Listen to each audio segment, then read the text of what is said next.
When it comes to the in-out EU referendum, one key issue is now clear. The Leave campaign says that a vote to leave the EU is a vote to leave the European single market.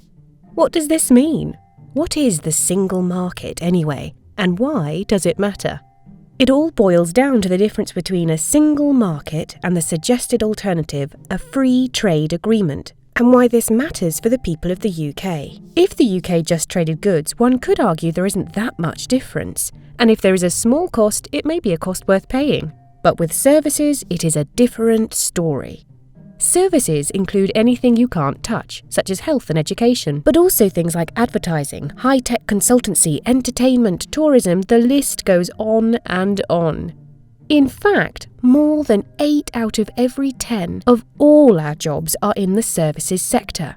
Critically, trading services is much more difficult than trading goods. To trade goods requires planes, trains and automobiles, and of course ships, to get them from seller to buyer.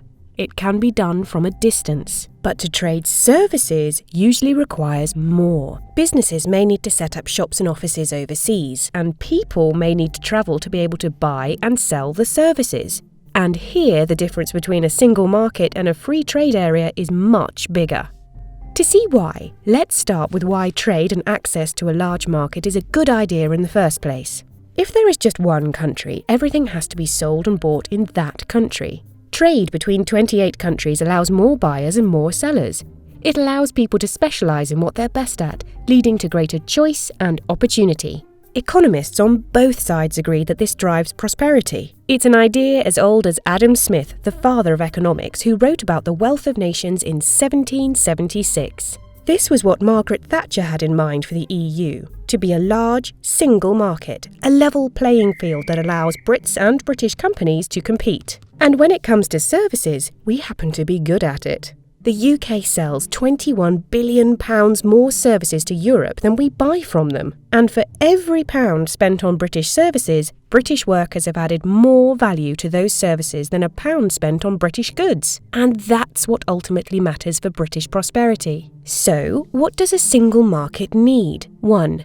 A single set of rules to create this level playing field and to make sure we all play by the same rules. For services, a bank, hotel or restaurant or an airline in the UK needs to be able to open a branch elsewhere in the EU and to send people to work there, and vice versa in the UK. This requires agreement on laws and regulations.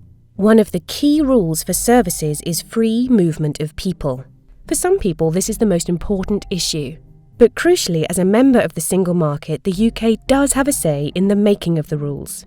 2. Mutual recognition. This means anything that can be bought or sold in one country can be bought or sold in another, provided it abides by the laws. But it's not all party time. As always, there are trade-offs. On the one hand, we have the same set of rules to create a level playing field.